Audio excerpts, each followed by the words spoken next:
اللہ تعالیٰ نے ہمارے نبی پاک صلی اللہ تعالیٰ علیہ وسلم کو بے شمار اور لاتعداد عظمتوں، نعمتوں، سعادتوں اور بلندیوں سے سرفراز فرمایا ہے۔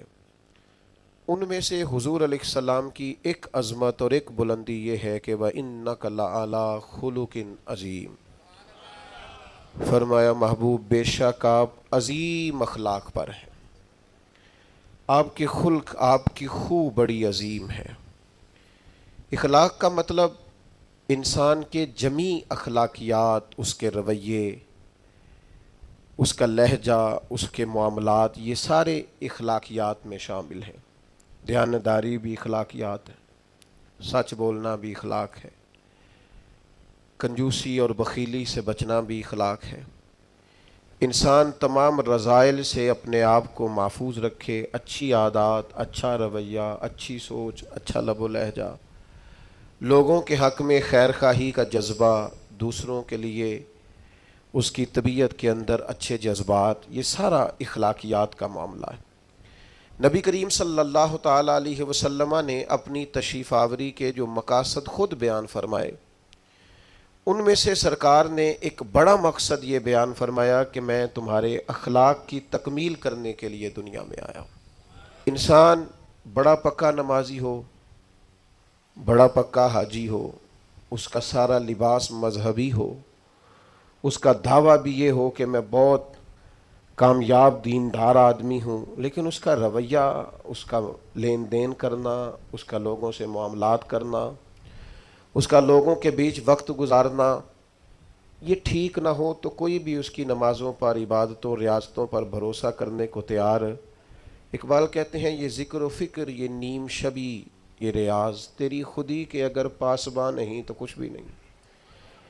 یہ جو کچھ تو بتا رہا ہے، عبادتیں، ریاضتیں، پرہیزگاریاں، یہ اگر تیرے اندر کوئی تبدیلی نہیں لا سکی، نماز بے حیائی سے نہیں روک سکی، اور تیرے صدقات و خیرات کرنا تیری زبان کو میٹھا نہیں کر سکے، تیرے لہجے کو حسین نہیں کر سکے، تو تیری ساری یہ عبادتیں نتیجہ خیز ثابت نہیں ہوئی۔ میرے بھائیوں، ہم جب دنیا کے اندر جاتے ہیں، لوگوں سے معاملات کرتے ہیں، تو لوگ ہماری دیانتداری سے، ہماری سچائی سے، ہمارے وعدوں کی پابندی سے، ہمارے اخلاص سے، ہماری عاجزی سے، ہماری محبت سے ہمیں پہچانتے ہیں۔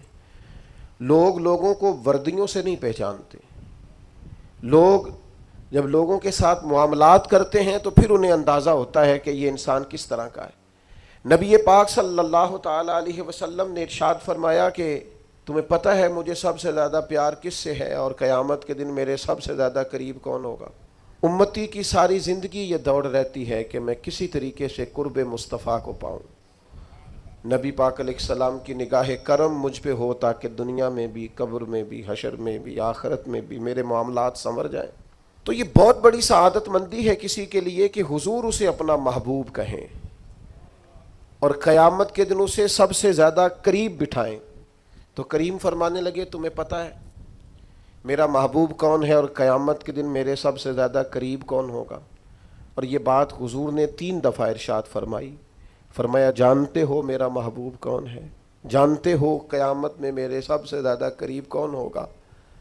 حضور تو اشارتاً بھی کوئی بات کریں تو بڑی بات ہے، 3 بار ایک بات کو دہرا کے محبوب نے فرمایا میرا سب سے زیادہ محبوب وہ ہے، اور قیامت کے دن میرے سب سے زیادہ قریب وہ ہوگا جس کے اخلاق زیادہ اچھے ہیں۔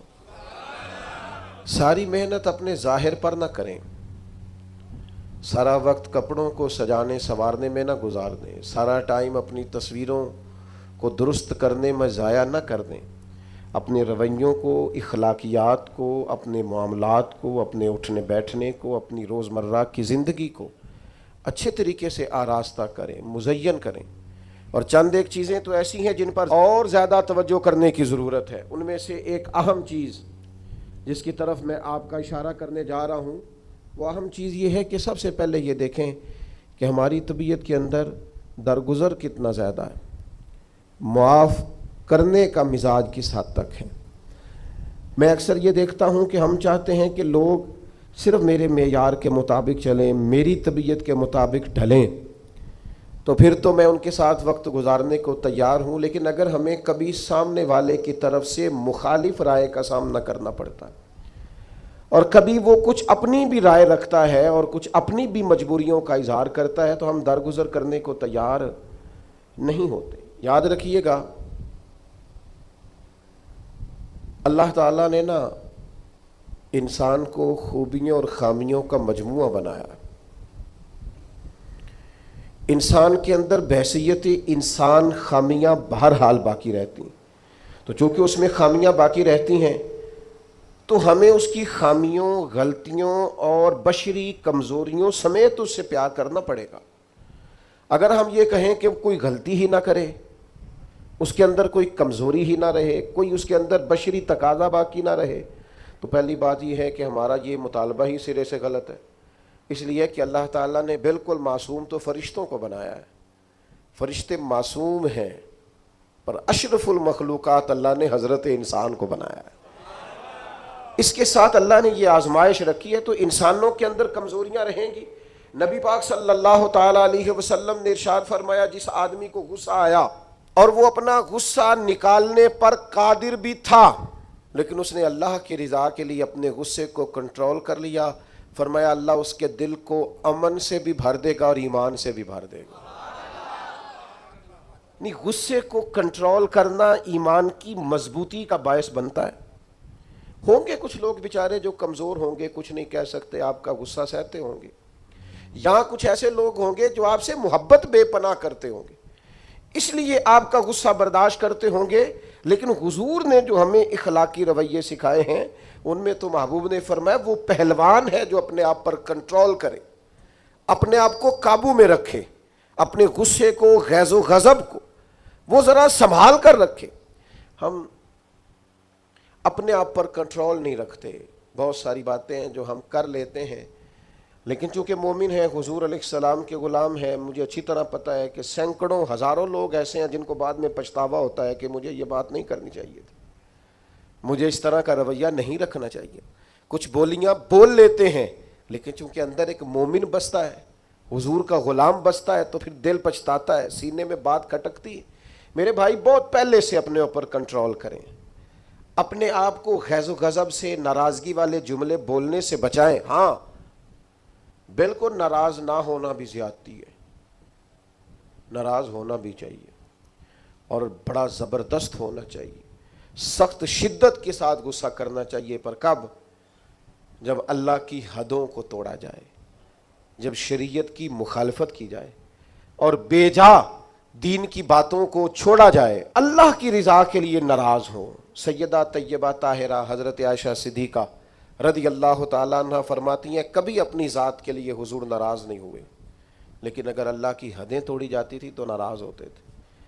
چاہیے نا والد کو کہ بیٹا جان بوجھ کے نماز چھوڑ دے تو ناراض ہو، بیٹی پردہ نہ کرے تو ناراض ہو، چاہیے نا اسے کہ اگر اس کے گھر کے اندر کوئی غیر شرعی کام ہو رہا ہو تو وہ ناراضگی کا اظہار کرے، حکمت کے ساتھ سمجھائے، دانائی کے ساتھ تبدیل کرنے کی پوری کوشش کرے۔ آپ کا دل اس وقت پوری طور پر ناراض ہو جب آپ شریعت کی مخالفت ہوتے ہوئے دیکھیں۔ 10,000 گم ہونے پر تو جس کا دل پریشان ہوتا ہے، لیکن نماز ظہر قضا ہونے پر جسے کوئی اثر نہیں ہوتا، جو چند منٹ، آدھا گھنٹہ، پونا گھنٹہ نوکری سے لیٹ ہو تو احساس پیدا ہوتا ہے، لیکن کئی دن بیت گئے، فجر نہیں پڑی، کتنے دن گزر گئے، سویرے اللہ کی بارگاہ میں نہیں اٹھا، توجہ نہیں ہوتی۔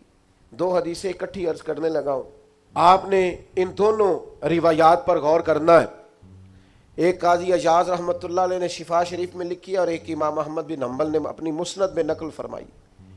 صحابہ فرماتے غزوہ احد کے موقع پر ہم نے نبی پاک علیہ السلام کے رخ زیبا پر خون بہتا ہوا دیکھا، کفار نے سنگ باری کی، تکلیف دی حضور کو، مقدس رخساروں پر خون بہا۔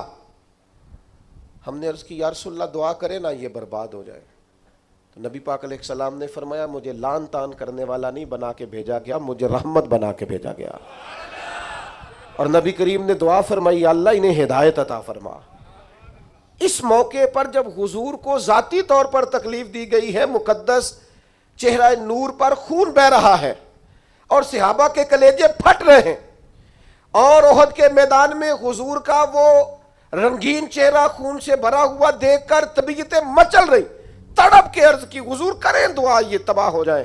فرمایا نہ بھائی، وہ لان تان کرنے والا نہیں، مجھے تو رحمت بنا کے بھیجا گیا۔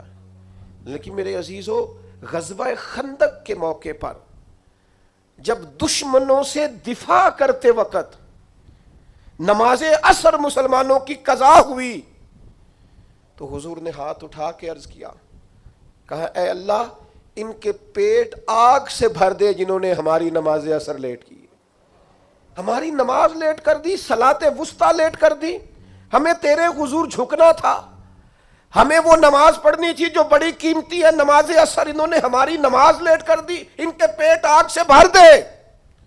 حضور کا سارا چہرہ لہو سے بھرا ہے، پر ذات کے لیے دعا نہیں کی کہ یہ تباہ ہو جائیں، پر ایک نماز لیٹ ہو گئی۔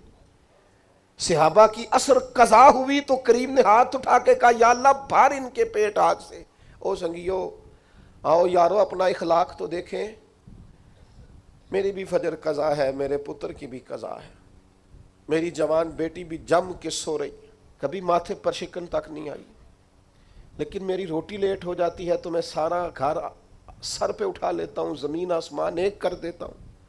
میرے بچے، آپ کے بچے ہماری نگاہوں کے سامنے وہ پوری طرح بری سوسائٹی کا شکار ہو جائیں اور وہ جانے کس کس گناہ میں لگ جائیں، معاذ اللہ شکن تک نہیں آتی، لیکن میرے کپڑے وقت پر استری نہیں ہوئے، مجھے ٹائم پر فلاں چیز نہیں دی گئی، آسمان سر پہ اٹھا لیا جاتا ہے۔ حضور نے تو ہمیں یہ اخلاق سکھایا ہے کہ لہو سے تیرا وجود بھی ذات کے لیے بھر دیا جائے تو زبان سے لان تان نہ کرنا، یہ تیرے نبی کا طریقہ ہے۔ ہاں، اس شخص سے بچنا جو تیری نمازوں کو قضا کرنے کا ذریعہ بنے۔ ایسے لوگوں کے بارے میں تیرا رویہ سخت ہونا چاہیے، جہاں تیری عبادات، تیری اللہ کی بندگی داؤ پہ لگتی تجھے نظر آئے، خدا را دین کا مزاج تو سمجھیں، ہم کس طرف چلیں۔ اور پھر یہاں میں بڑی ذمہ داری سے یہ بات بھی عرض کر دوں، حضور راضی نہیں ہے اس بندے سے جو میلاد کی جھنڈیاں لگائے اور نماز چھوڑ دے، جو جلسہ وقت پہ کرائے، محفل کے لیے صبح شام ایک کر دے اور نماز کے معاملے میں سستی کرے۔ ایسے ہی جان بوجھ کر اگر بلی کو دیکھ کر کبوتر آنکھیں بند کرے گا تو اس کا معنی کیا ہے؟ آپ کے چھپ جانے سے اور ذرا کسی برکت والی چیز کے پیچھے چھپنے سے شریعت کا حکم بدل جائے گا، اصل چیز تبدیل کر دی جائے گی۔ حقیقتیں حقیقتیں رہتی ہیں، حقیقت چھپ نہیں سکتی بناوٹ کے اصولوں سے، اور خوشبو آ نہیں سکتی کبھی کاغذ کے پھولوں سے۔ شریعت کا حلال حلال رہے گا اور حرام حرام رہے گا۔ تھوڑا سا اپنی ذات کے لیے معافی دے کے تو دیکھیں، غلطی ہو گئی ہے بہو سے، اس کے ابا جی نے پنچایت میں آ کے پگڑی کھول کے تیرے پیروں کے سامنے رکھ تو دی تھی، اس کے بھائی نے ہاتھ بھی باندھے تھے کہ آئندہ نہیں کرے گی، چل کر دے معاف، کوئی بات نہیں، کوئی کفر نہیں ہو گیا۔ ہو گئی ہے نا غلطی تیرے ملازم سے، بیچارہ غریب ہے، وہ کہیں اور جا کے اس عمر میں بڑھاپے میں کہاں نوکریاں ڈھونڈتا پھرے، چل ہو گئی ہے غلطی، معاف کر دے، درگزر کر دے۔ چل تیرا پڑوسی غریب آدمی بھول گیا تھا، تھوڑا سا کر دے درگزر۔ لیکن ہم اس معاشرے اور سوسائٹی میں رہتے ہیں جہاں ہر وقت جج بنے رہنے کا شوق ہے لوگوں، فیصلے کرنا اور مطلق العنان بن کے کرنا، اور بس جی بس میں نے کہہ دیا ہے، اب دوبارہ سے میں کسی کی بات نہیں سنتا۔ آپ مجھ سے ناراض نہ ہو دیں تو یہاں تو مسجد کی کمیٹی کا صدر کسی سے کنٹرول نہیں ہوتا، سارا کچھ بگڑتا ہے تو بگڑ جائے الا ماشاءاللہ، لیکن ہمارا مزاج ہے ماں بدولت نے جو کہہ دیا وہ ہو کے رہے گا۔ پتھر برسانے والے، تکلیفیں دینے والے، اذیتیں دینے والے حضور کے سامنے گردنیں جھکائے کھڑے تھے، بتاؤ بھائی تمہارے ساتھ کیا سلوک کروں، فتح مکہ کے دن اعلان ہو رہا ہے۔ انہوں نے پتہ کیا کہا؟ انہوں نے میرے محبوب کے عظمتوں والے باب کا ذکر چھیڑ دیا، کہنے لگے آپ بھی بڑے ہی کریم ہیں، اور آپ کے والد عبداللہ بھی بڑے ہی کریم تھے، بڑے کریم باپ کے بیٹے ہیں آپ، وہ بڑے کریم تھے۔ نبی پاک علیہ السلام نے فرمایا اگر تم نے یہ کہا ہے تو جاؤ، پھر تم پر کوئی بدلہ نہیں، تمہارے ساتھ وہی سلوک کرنا ہے جو جناب یوسف نے مصر آئے ہوئے بھائیوں کے ساتھ کیا تھا. انہوں نے کنویں میں پھینکا تھا اور جناب یوسف نے سینے سے لگا لیا تھا. لہذا تمہارے ساتھ وہی کچھ کرنا ہے. وہ لوگ حضور نے انہیں معاف کر دیا. میں اگر ایک جملہ کہوں تو شاید آپ کو اچھا لگے اور آپ کہیں کہ یہ جملہ کوئی کسی اچھے ادیب نے اور کسی اچھے دانشور نے بڑی اچھائی سے کہا ہے. حضور نے انہیں معاف کر کے رہا کر دیا، پر وہ قیامت تک کے لیے میرے نبی کی زلف کے قیدی بن گئے. فرمایا جاؤ نا جاؤ، میں نے تمہیں رہا کیا. نبی پاک علیہ الصلوۃ والسلام نے انہیں رہائی دی اور انہوں نے بلند آواز سے کلمے پڑھنے شروع کر دیے. وہ سارے حضور کی زلف نازنی کے غلام ہو گئے. معاف کر کے کسی کو غلام بنایا جا سکتا ہے، بدلہ لے کر غلامیاں نہیں ہوتی، محبتیں پروان نہیں چڑھا کرتی. لیکن وہ ہماری طبیعت ہے نا، مزاج ہے. ایک تو معاف کریں. دوسری بات، ہمارے جو ماتحت لوگ ہیں نا، ماتحت، ان کے بارے میں اپنا رویہ ٹھیک کریں.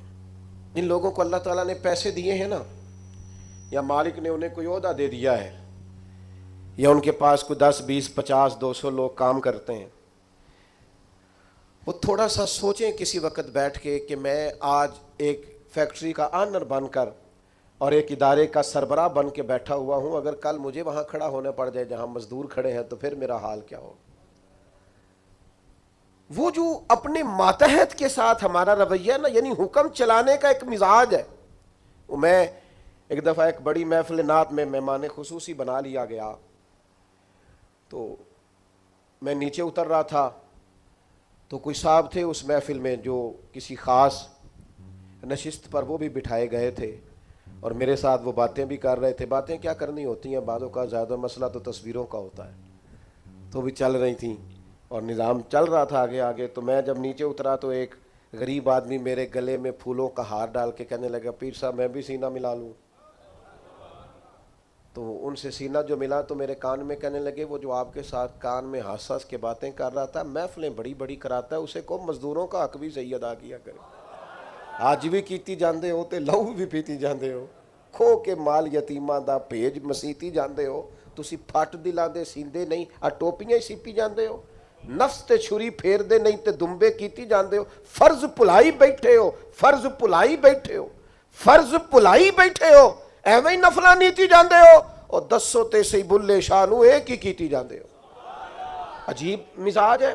نوافل کبھی ترجیح اس طرح نہیں ہونی چاہیے کہ فرض پیچھے رہ جائے. بہرحال جس کا جو حکم ہے وہ بات وہی آنی چاہیے. اپنے ماتحت کے حق میں ایک شخص نے حضور سے پوچھ لیا، ایک صاحب نے عرض کر ہی دیا، انہوں نے بات ہی کر دی.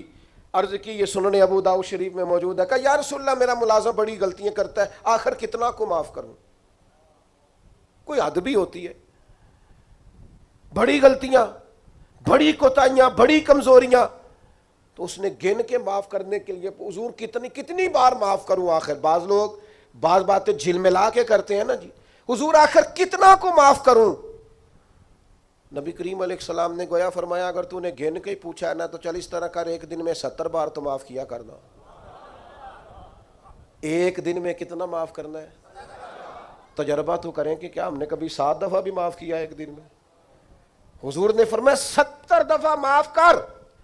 اور ایک شخص کو تو نبی کریم نے ان لفظوں سے تنبیہ فرمائی، فرمایا تیرے غلام پر جتنا تجھے حق حاصل ہے نا تیرے اختیار میں، تیرے رب کو اس سے کئی گنا بڑھ کے تیرے اوپر اختیار ہے. یا رسول اللہ ان کا کریں کیا؟ تو نبی پاک نے فرمایا اپنے غلاموں کو اس طرح رکھنا. یہ جو بڑی بات کرتے ہیں نا انسانی حقوق کی، وہ ملازم نو سوٹ دے رہے نے، کہ نواں ہی ہے، میں کدی واری پایا ہے نواں ہی ہے، لہذا تو بھائی آپ کو بغیر جو نہیں پہنا تھا وہ دینا چاہیے تھا نا، ملازم کو نیا خرید کے دیتے نا آپ. یہاں تو لوگ زکوٰۃ بانٹتے ہیں اپنے ملازموں پہ، تو سیاسی زکوٰۃ بانٹتے ہیں. ہاں اس کو پیسے جو وقت کام آ جائے گا، تھوڑی تھوڑی کر کے وہاں بانٹو، جب ٹائم ملے گا تو بلا لیں گے. خو کرے حمد سے تھوڑا سا گلا بھی سن لے، گولی اگرچہ کڑوی ہے پر ہو سکتا ہے شفا ہو. ہر دینی کام میں بھی سیاست کرتے ہو، ذات کے لیے استعمال کرتے ہو. سنو یہ میرے نبی پاک کا اخلاق ہے. یا رسول اللہ غلاموں سے کس طرح گزارا کریں؟ فرمایا جس طرح کا خود کھانا اسی طرح کا انہیں بھی کھلانا، جس طرح کا خود پہننا اس طرح کا انہیں بھی پہنانا، سیاستہ میں موجود ہے۔ اور فرمایا ان کی طاقت سے بڑھ کر کبھی انہیں کام نہ بتانا۔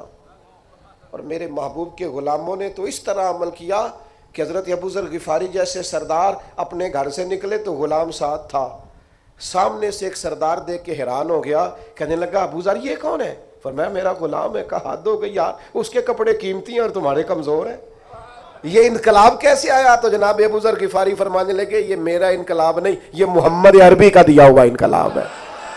یہ کس نے ذروں کو اٹھایا اور صحرا کر دیا، یہ کس نے قطروں کو ملایا اور دریا، غالباً ایک غیر مسلم کے شعر ہیں یہ، کہتا ہے یہ کس نے قطروں کو ملایا اور دریا کر دیا، کس نے ذروں کو اٹھایا اور صحرا کر دیا، یہ کس کی حکمت نے یتیموں کو کیا در یتیم اور غلاموں کو دنیا بھر کا مولا کر دیا۔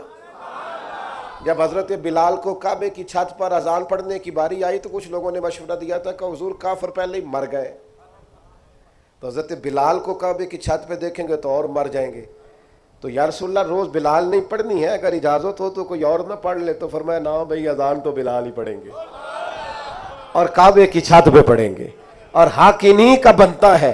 کمر اچھا ہے فلک پہ نہ ہلال اچھا ہے، تیری نظر بھی نہ ہو تو دونوں سے بلال اچھا ہے۔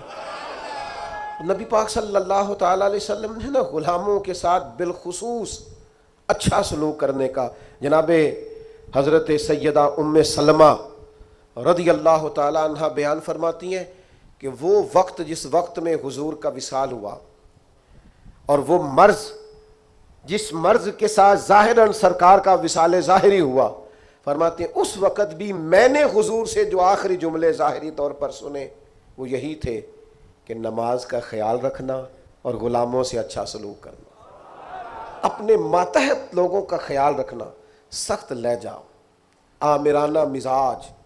میرا ایک جاننے والا شخص ہے، اس کے ہاں سے نا کوئی 40-50 لوگ تنخواہ لیتے ہیں، کوئی ادارہ ہے تو وہ اس کا بنایا ہوا تو 40-50 لوگ تنخواہ لیتے ہیں۔ تو ایک دن کسی تنخواہ لینے والے شخص نے اس سے آ کے کہا یار ادارہ تیرا ہے تو ہم تیری قدر بھی کرتے ہیں، تو دل کرتا ہے تنخواہ تو دے۔ تو اس بندے نے رونا شروع کر دیا، کہنے لگا غریب ماں کا بیٹا ہوں اور کسان باپ کا بیٹا ہوں، کسی کو تنخواہ دیتے ڈر بڑا لگتا ہے، یہ تو اللہ نے ڈیوٹی لگا دی، ڈر لگتا ہے، اگرچہ میرے سائنوں سے جاتی ہے، میری اطلاع سے جاتی ہے، پر مجھے ڈر آتا ہے، مجھے خوف آتا ہے، میں اور کسی کو تنخواہ دوں، میں نہ تو مجھے خوف آتا ہے، یہ باہر باہر ہی کوئی اور ہی کرے میرے والا کام۔ اپنے اندر احساس پیدا کرو یار 4 لوگ ہمارے ماتحت ہوتے ہیں، آپ یقین کریں خون خوش کیا ہوتا ہے بعض لوگوں نے اپنے ملازمین۔ ایک چھوٹی سی بات اور عرض کروں، عورت بیچاری کی عقل ناقص ہوتی ہے، عورتوں سے اچھا سلوک، اپنی گھر والی کے بارے میں رویہ نرم، مقابلے کی فضا نہ پیدا کریں اپنے گھر میں۔ نبی پاک علیہ السلام نے ناز برداری فرمائی ہے ازواج مطہرات کی، حضور کا سلوک کریمانہ رہا ہے، محبوب کی شفقت رہی ہے، سخت ترین لہجہ اور رعونت والا مزاج اپنی گھر والی کے حق میں، یہ بھی انداز نبی پاک علیہ السلام کا دیا ہوا نہیں ہے۔ حضور نے فرمایا تم میں سے سب سے بہتر وہ ہے جو اپنے گھر والوں کے لیے بہتر ہے، اور فرمایا میں تم سب سے بڑھ کر اپنے گھر والوں کے لیے بہتر ہوں۔ دوستوں کے ساتھ خوش گپیاں اور دیر دیر تک خوشگوار موڈ، اور گھر جاتے ہی لہجہ ترش، اور جناب آپ بابا میں تھکا ہوا آیا ہوں، میرے پاس ٹائم نہیں ہے زیادہ باتیں سننے کا، یہ حضور کا دیا ہوا اخلاق نہیں ہے، وہ تو لباس ہے مرد عورت کا اور عورت مرد کا۔ ایک تیسری بات اپنے ذہن میں اور ضرور آج ہم نے بٹھا کے جانی ہے، وہ یہ ہے کہ نبی پاک صلی اللہ تعالی علیہ وسلم کا نا مزاج مروت والا ہے، مدارات والا ہے۔ آج کچھ لوگوں کو شوق ہو گیا ہے، وہ کہتے ہیں جی میں جی بات سچی کرتا ہوں جی، میں بندہ ذرا کھرا ہوں جی لہذا لوگوں کو پسند نہیں۔ یہ آپ کی ذاتی کی ہوئی تشریح ہے، کھرا بندہ لوگوں کو بڑا پسند ہوتا ہے، آپ کھرے ہوں گے پر آپ کا رویہ کرے لوگوں والا کچھ لوگ کہتے ہیں جی میں جی بات سچی کرتا ہوں لہذا کڑوا ہوں.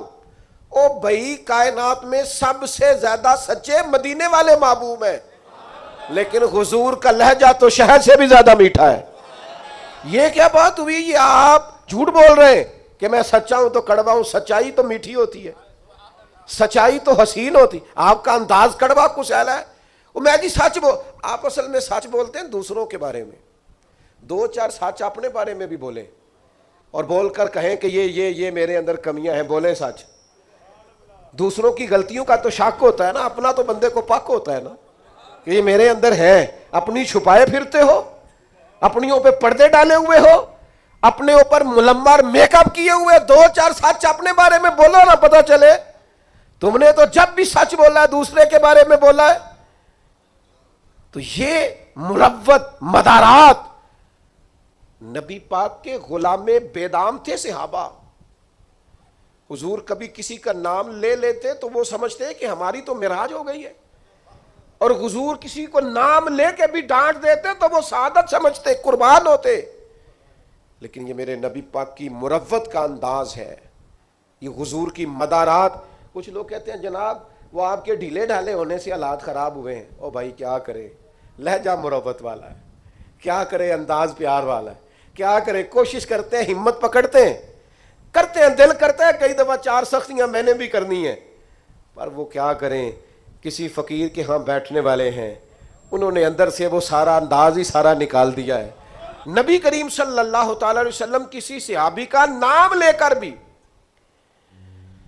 اگر کبھی اس کو سمجھا دیتے تو وہ اپنی سعادت سمجھتا, لیکن حضور کی بارگاہ میں اگر کسی کی شکایت آتی تھی نا تو نبی پاک کبھی بھی اس کا نام لے کر بات نہیں کرتے تھے, مجموعی بات کر دیتے. فرماتے لوگوں کو کیا ہو گیا ہے, اب انہوں نے اس طرح کرنا شروع کر دیا. وہ مجموعی بات ہوتی تھی تو جس کی ہوتی تھی وہ خود بخود سمجھ جاتا تھا.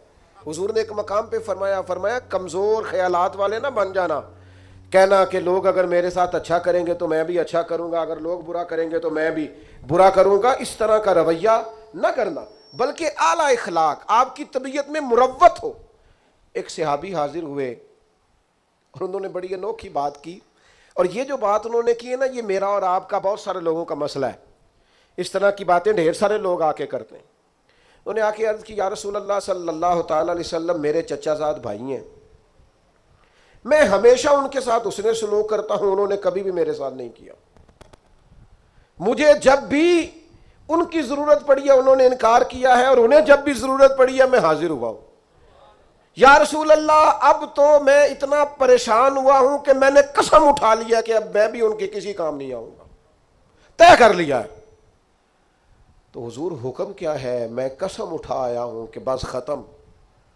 تو نبی پاک علیہ السلام نے فرمایا میں تمہیں حکم دیتا ہوں کہ قسم کا کفارہ دے لے اور ان کے ساتھ اس نے سلوک ہی کر. تو اپنا رویہ ان کے بارے میں وہ نہیں کر سکتا جو ان کا رویہ. تو نے اس نے سلوک کے اور یار یہ کوئی کمال ہے کہ اچھے کے ساتھ اچھا ہوں اور برے کے ساتھ برا ہوں. اچھا ایک اور بات آج کل نوجوان بڑی وہ جی مجھ سے غلط بات برداشت نہیں ہوتی. صحیح بات کو بھی برداشت کرنا پڑتا ہے. برداشت ہی غلط بات کرنی ہوتی ہے, غلط رویہ ہی تو برداشت کرنا ہوتا ہے, صحیح کو تو برداشت کرنا ہی نہیں پڑتا. اگر آپ سے غلط لہجے برداشت نہیں ہوتے, بے مروت لوگ برداشت نہیں ہوتے, تو آپ سے برداشت کیا ہوتا ہے؟ نبی کریم علیہ الصلوۃ والسلام کے صحابی نے ہم سب کا اتنا بڑا مسئلہ حل کیا. یا رسول اللہ قسم اٹھا لی ہے اب میں بھی وہی کروں گا جو وہ کرتے ہیں. تو حضور نے گویا سبق دیا, میرے غلاموں کی یہ شان نہیں. حضور علیہ الصلوۃ والسلام ارشاد فرمانے لگے سن بھائی تو قسم کا کفارہ دے لیکن تو نے حسن سلوک ہی کرنا ہے. تو نے اپنا رویہ ان کے ساتھ کبھی بھی غلط نہیں کرنا, تو نے اپنا رویہ ہمیشہ ان کے ساتھ. ایک اور بندے نے آ کے عرض کی تھی یا رسول اللہ صلی اللہ علیہ وسلم میرے رشتہ داروں کا سلوک میرے ساتھ بڑا ہی جاہلانہ ہے, میرا رویہ ان کے ساتھ اچھا ہے. ویسے میں اور آپ تھوڑا تجربہ کر لیں, وہ صحابی تو سچ بول رہے تھے بالکل. ہمارے ہاں ڈھیر سارے لوگ اس معاملے میں سچے بھی نہیں ہوتے. وہ کہہ رہے ہوتے ہیں میں رشتہ داروں سے بڑا اچھا ہوں, پر یہ تو دوسرے سے پوچھیں گے تو پتہ چلے گا. یہ تو سامنے والا اپنا رویہ بتائے گا تو پھر سمجھ آئے گی, ورنہ تو پنچایت میں ہر بندہ یہی کہہ رہا ہوتا ہے کہ سب سے زیادہ نیک میں ہی ہوں. آپ جس کی بات سنیں وہ فل سچا ہوتا ہے. یہ تو دوسرا بھی اپنی بولی بولے گا تو پھر بات سمجھ میں آئے گی. لیکن صحابی نے عرض کیا یا رسول اللہ صلی اللہ تعالی علیہ وسلم میں نیکی کرتا ہوں، وہ جہالت کرتے ہیں، بدتمیزی کرتے ہیں، زیادتی کرتے ہیں۔ یا رسول اللہ میں پیار کرتا ہوں، ان کی طرف سے ہمیشہ جفا ہوتی ہے۔ تو یہ مروت سکھائی ہے حضور کے اخلاق نے۔ میرے کریم محبوب فرمانے لگے اگر واقعہ ہی ایسا ہے جیسا تو کہہ رہا ہے کہ وہ زیادتی کرتے ہیں تو نیکی کرتا ہے، تو کریم فرمانے لگے پھر تو انہیں راکھ چٹا رہا ہے۔ اور حضور فرمانے لگے جب تک تو ایسا کرتا رہے گا رب تیری مدد فرماتا رہے گا، اللہ تیرے لیے مددگار پیدا کرے گا۔ اپنی مروت کو کبھی نہ کچلیں۔ سامنے والا کرے گا رویہ جس طرح کا بھی اس نے کرنا ہے، جو بھی اس کی طبیعت ہے وہ کرے گا، اور کرتے رہتے ہیں لوگ، لوگوں کی طبیعت ہوتی ہے وہ اپنے حساب سے چلتے ہیں، لیکن ہمیں اپنے رویوں کو کبھی بھی کمزور نہیں کرنا۔ کسی مقام پر بھی کوئی ایسا کام نہیں کرنا جس سے چھلکے کہ ہم نے مروت چھوڑ دی ہے۔ اور چوتھی اور آخری بات جس کے بعد ہم نے اختتام کی طرف بڑھنا ہے وہ یہ ہے کہ نبی پاک علیہ السلام نے ہمیں ایک بہت بڑا اخلاق یہ سکھایا ہے کہ نیکی ہمیشہ یک طرفہ کرنی ہے۔ نیکیوں کو تجارت نہیں بنانا، دوسرا بھی کرے گا تو پھر میں بھی کروں گا۔ یہ ہمارے ہاں نا ایک رواج ہے کہ وہ میری طرف آیا تحفے بڑھا کے تو پھر میں بھی اس کی طرف تحفے بڑھا کے جاؤں۔ نیکی ہمیشہ یک طرفہ ہوتی ہے، اس لیے کہ اجر اللہ سے لینا ہے، بندوں سے نہیں لینا۔ نبی پاک علیہ السلام کا اخلاق یہ ہے کہ محبوب ہمیشہ یک طرفہ خیر خواہی کرتے تھے، کبھی مطالبہ نہیں کرتے تھے سامنے والے سے کہ وہ بھی خیر خواہی ہی کرے۔ آپ دیکھیے طائف والوں نے کیا کیا، مکے والوں نے کیا کیا، دیگر بہت سارے قبائل تھے، ان کا رویہ حضور کے بارے میں کیا تھا، لیکن نبی پاک کا رویہ ان کے بارے میں یہ تھا کہ اگر مکے میں قحط پڑ گیا تو حضور نے غلہ بھجوایا، اگر وہاں حالات خراب ہوئے ہیں تو نبی پاک نے ان کے لیے دعائیں فرمائی ہیں کہ یا اللہ باران رحمت فرما۔ وہ لوگ بدر کے اندر تلواریں لے کر لڑنے کے لیے آئے، لیکن حضور کا عالم یہ ہے کہ محبوب فرماتے ہیں ان کی رسیاں ڈھیلی کر دو، اگرچہ یہ لڑنے آئے تھے اور ہمارے قیدی بنے ہیں، اگرچہ ان لوگوں نے بڑا ستایا تھا، پر حضور فرمانے لگے یہ ہائے ہائے کرتے ہیں تو مجھے نیند نہیں آتی۔ نیکی یک طرفہ ہوگی۔ آپ یہ اس چکر سے اگر تو اخلاق والا بننا ہے تو پھر اس چکر سے نکل آئیں کہ میں نیکی کروں گا اور جواب میں دوسرا بھی نیکی۔ سینکڑوں لوگوں سے، اور اگر میں یہ دعویٰ کر دوں تو شاید سچا ہوگا کہ میں نے زندگی میں ہزاروں لوگوں سے بیٹھ کر گفتگو کی، لیکن ہمارا طریقہ کار وہ نہیں جو اعلیٰ اخلاق نبی کریم نے ہمیں سکھائے۔ ہم صرف اپنے دوستوں کی اور اپنے گروپ کی تعریف کرنے کے قائل ہیں، حق پرست نہیں رہے، ہم گروہ پرست ہیں۔ ہمیں اپنے گروپ، اپنے گروہ، اپنے لوگوں، اپنے حلقہ احباب مجھے کہہ لینے دو۔ وہ صرف ایک ہی آستانے کے مرید اگر سارے ہو جائیں تو پھر ہی وہ ٹھیک ہو سکتے ہیں۔ اہل حق کا صحیح عقیدے کا بھی دوسرا بندہ ہو تو ٹھیک نہیں ہوتا۔ اس قدر زیادہ چھوٹی اور محدود سوچیں اور بس ایک مخصوص سے دائرے میں بند ہو کر زندگی گزارنے والے مسلمان، امت کا تصور کہاں گیا؟ ارسلت الی الخلق کی بات کہاں گئی؟ اس طرح کے کچے اور کمزور نظریات اور اس طرح کی پلپلی باتیں۔ میرے ایک دوست نے مجھے ایک دفعہ کہا، پیر بھائی نے کہنے لگے ہم کسی اور جگہ بھی جا سکتے ہیں۔ میں کہا پتر ایک نہیں تو 100 جگہ پہ جا، خیر مومن کی گمشدہ میراث ہے، جہاں سے ملے وہاں سے لے لو۔ ہاں ایک بات ضرور ہے، اس کو ضرور آپ ذہن کے اندر رکھیں کہ کسی مقابلے پہ نہ اتریں، کسی ایسے چکر میں نہ پڑیں۔ وہ کسی بزرگ نے کسی سے کہا تھا پیر 2 بھی ہو سکتے ہیں، اس نے کہا نہیں اس طرح کر، یہ رویہ بنا لے کہ والد ایک ہوتا ہے، چچا 15 بھی ہو سکتے ہیں، 20 بھی ہو سکتے ہیں، چلے اس طرح کا مزاج بنا لیں۔ لیکن ہماری طبیعت اور مزاجوں کے اندر جو گھٹن آئی ہے وہ خوفناک ہے۔ یک طرفہ نیکی کا مزاج بنائیں۔ تو ایک تو آپ کی خدمت میں آج یہ بات عرض کی ہے کہ کوشش کریں درگزر اور معافی کا مزاج پیدا ہو، اور دوسرا خاص کر اپنے ماتحتوں کے بارے میں اپنا رویہ ٹھیک ہو، اور تیسرا تھوڑا مروت والا مزاج بنائیں۔ ہاں جہاں حق بات کہنی ہو ضرور کہیں، لیکن کچھ مروت ہو۔ ہر وقت ہی تلخ رہنا اور بے باک رہنا اور جو منہ میں آنا کہہ دینا، قاتل کو کوئی قتل کے آداب بتائے، دستار کے ہوتے ہوئے سر کاٹ رہا ہے۔ اور کسی نے کہا تھا کہ تعلق توڑ دینے کے بھی کچھ آداب ہوتے ہیں اور کسی کو چھوڑ دینے کے بھی کچھ آداب ہوتے ہیں۔ کوئی تو مروت آپ کے مزاج میں ہو، ہر وقت کی تلخی، ہر وقت کی ناراضگی، کسی کے بارے میں آپ کے ہاں خیر کے جذبات نہیں۔ یہ کبھی ایسا رویہ نہ اختیار کرے۔